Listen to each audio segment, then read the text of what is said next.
Good evening and welcome to a special Inside the Issues edition of Tucker Carlson tonight. We're taking a deeper dive for the next hour beneath the headlines into some of the issues that influence the way America is changing.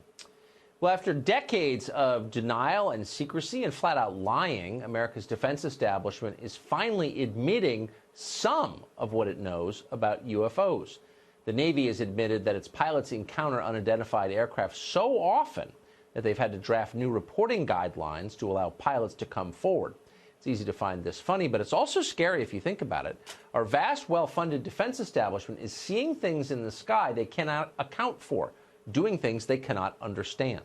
Should we be worried? Congressman Mark Walker is a Republican representing the state of North Carolina. He just sent a letter to the Secretary of the Navy, Richard Spencer, about the military's UFO investigations. We recently spoke to the congressman. Here's part of what he said.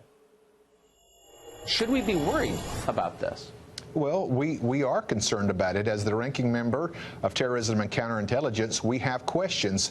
It comes down to some of the new infrared radar systems that we're putting on some of our new jets are detecting some things out there.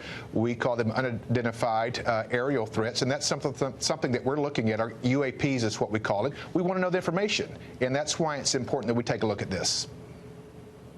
So this has been going on an awfully long time. There's a lot of data the government has stored about this. Most of it, I think, is still classified. But there must be theories about what these objects are, what these aircraft are. What's the most plausible theory, do you think? Well, we don't know for sure. Obviously, what we do know is the question that we're wanting to get to is this something that's a defense mechanism from another country? We do know that China is looking at hypersonic missiles. That's 25,000 kilometers, or to break it down into our language, that's getting from D.C., where I'm at, to L.A. in about 9 minutes. We don't know that the nuclear warheads can be attached to those. Is it something like that, or is it something more? We don't know, but I feel like it's something that we must take a look at, and that's why we've written Secretary Spencer of the Navy. Is there any indication that you're aware of that these sightings are foreign aircraft, Russian or Chinese aircraft? We don't know.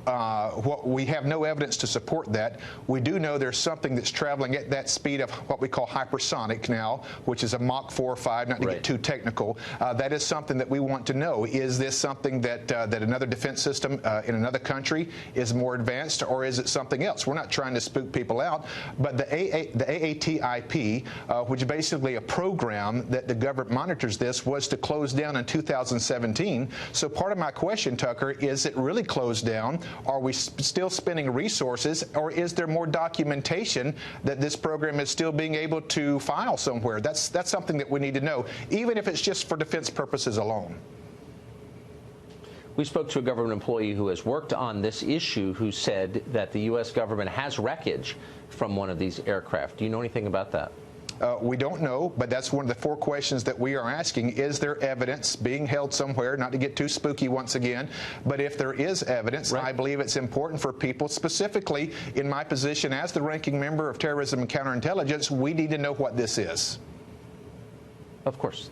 And those are all legitimate questions. I believe so. I'm grateful that you're not being bullied or mocked into not asking them. Please, I hope you'll come back and tell us what the answers are. We look forward when we find out the coming back. Thank you, Tucker. Thanks, Congressman. I appreciate it. It's time now for Final Exam. The question, can you beat our experts at remembering the weird things that happened over the past 7 days? That's next as our special continues.